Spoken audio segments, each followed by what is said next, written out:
Alright, today's recipe, I'm doing 3 viewer requests all in one day. Yes, chicken and biscuits was the first request. Someone also wanted chicken and dumplings and chicken pot pie. So I'm going to do all those, all in one pot, believe it or not.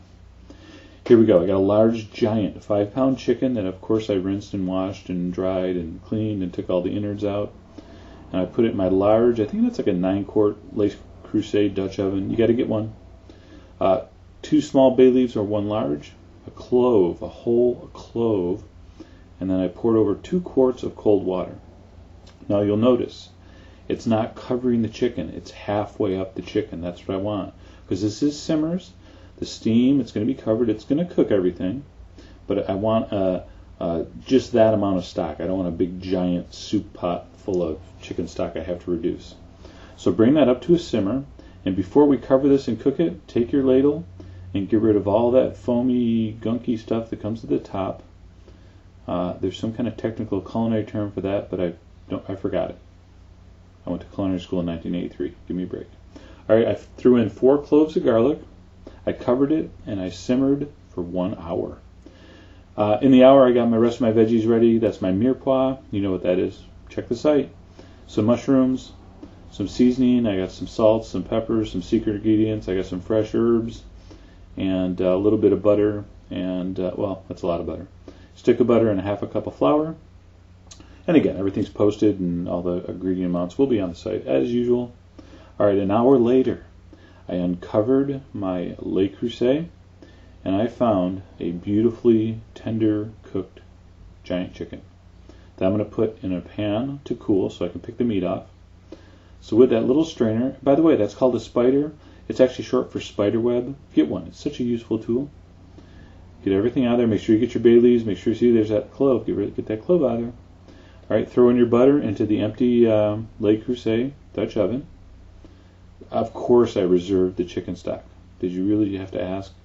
So your chicken stock is in one bowl, your chicken's in another, and in that stick of butter, we're going to saute our mirepoix, which is our carrot, celery, onion, and I had a few mushrooms I chopped up, actually chunked up. And we're going to saute that in that butter on medium heat, medium high for, I don't know, that went about 10 minutes. So they started to soften, a little bit of color to them. I added my seasoning mix, which is a little bit of paprika, some salt, some pepper. I'm not going to say go to the site again. I get emails. Why do you tell us to go to the site so many times? Because that's where all the ingredients are. All right, saute that in the butter. And then we're going to take that half a cup of flour and we're going to make a roux. R-O-U-X. All right, so make a roux. Now, this is going to cook for a while with the stock, but we do want to give it a head start. We don't want any of that starchy, floury, pasty taste that makes a bad chicken and biscuit recipe. So we're going to cook that in that hot oil, which is melted butter and the veggies. Cook that for about 5 minutes on medium heat. And just be careful. If it starts to brown on the bottom, that's okay, but we don't want any blackness. We don't want it to burn. So that was about 5 minutes. I'm going to take my reserved stock, which again was a couple quarts, and we're going to pour that back in. I did it in 2 additions. The first one I like to just kind of get the roux started. If you pour it all in, sometimes you get lumps, but this is a safer method. So pour in a couple cups, wait till you get a nice thick paste. Makes it easy to scrape the roux off the bottom, and then see it bubbling, how thick it is. Then dump the rest of your stock in.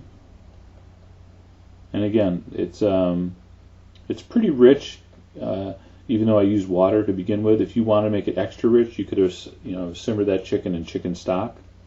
We're going to simmer that uncovered for 45 minutes, which is basically going to cook the vegetables. And because it's uncovered, it's going to actually reduce a little bit, and the stock is actually going to turn more into a gravy, that roux thickened up and so forth. To finish, I'm going to stir in a half a cup of milk. Now I wanted to use cream, I really did, but I made a mistake of giving my doctor my website address, so I'm using low-fat milk. Okay, Doc, that was for you. All right, I picked the chicken. That is a 5-pound chicken where I just picked the meat off the bones.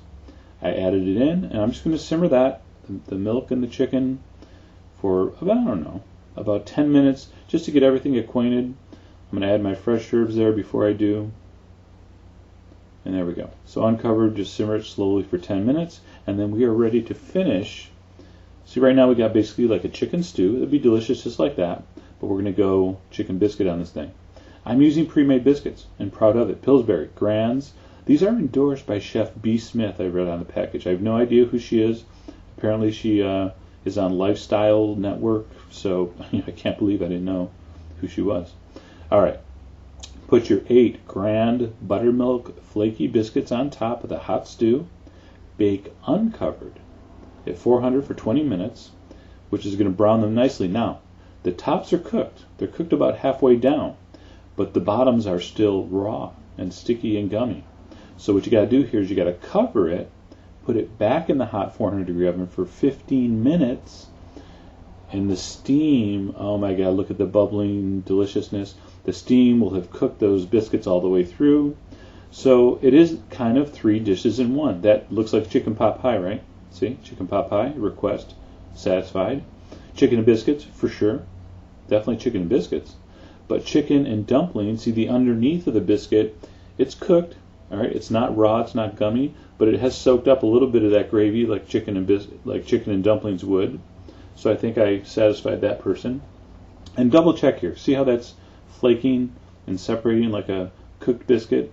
That's how I knew it was cooked. All right, if you open it up and it's still kind of gummy inside, put it back in the oven. And there was my finished chicken and dumpling / biscuit / chicken pot pie dish. All right, and a couple things here before we finish up. Be sure you taste that chicken stew for seasoning before you put the biscuits on top. The salt amount I put on the side is just a guide. Once the biscuits are on top, it's hard to add stuff, so make sure you check for salt. The herb, I use fresh rosemary and tarragon, which is really nice with chicken, but any fresh herb will work. Of course, you could picture some green peas in that, some summer veggies, really up to you. But anyway, I hope you give that a try and enjoy.